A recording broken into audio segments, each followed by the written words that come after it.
Yes, we all know where Tony Bennett left his heart in the song.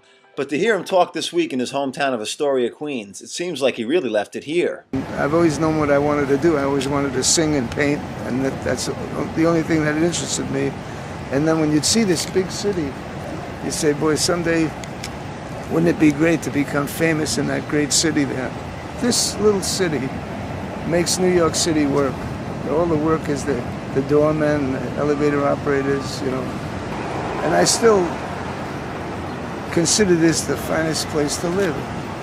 I come back here and I like this better than any place I've ever lived. Right up here is the Astoria pool that May LaGuardia built. And all this, you know, it was free, you know, you could come and just jump in the water.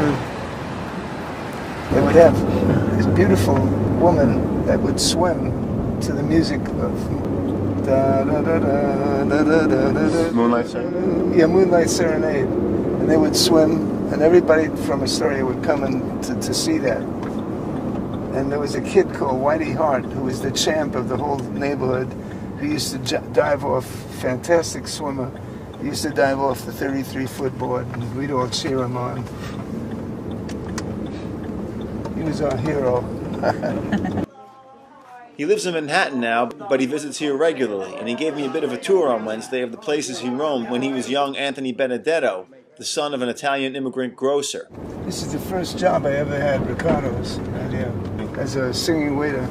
Whatever song they wanted, and I'd have two Irish waiters in the kitchen. If I didn't know the words, I used to say, they want "I'll get by," you know, and they would give me the words, and I'd come out and sing it and get a tip from the.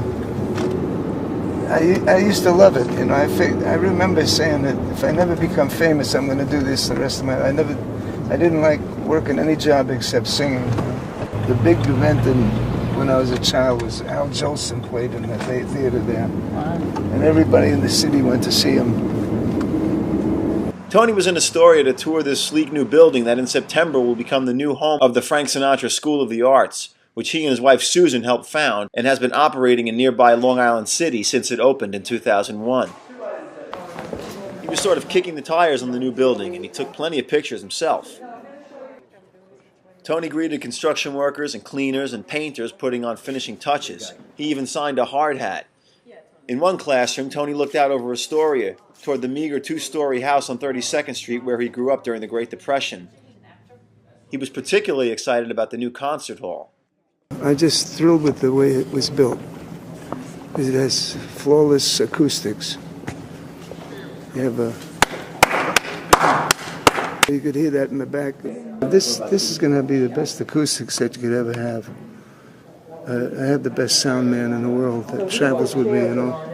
He worked with Sinatra for at least 20 years. Afterwards, he headed to 28th Avenue for lunch at Piccolo Venezia, a mainstay here for 36 years. Actually, you get better restaurants here than in New York. Because in New York, they don't care if you ever come back or not. He was greeted by the owner, Ezio Vlasic, and took his usual corner table. Truth and beauty and how to have a better world, and that's how artists generally think. And the more artists that we have in the United States, the more wholesome will we be respected throughout the rest of the world. One local, Luke Gaspari, showed Tony a class photo that Tony was in at the far left. Luke recalled working with Tony in a local nightclub as teenagers. I tap danced and you sang. That's right.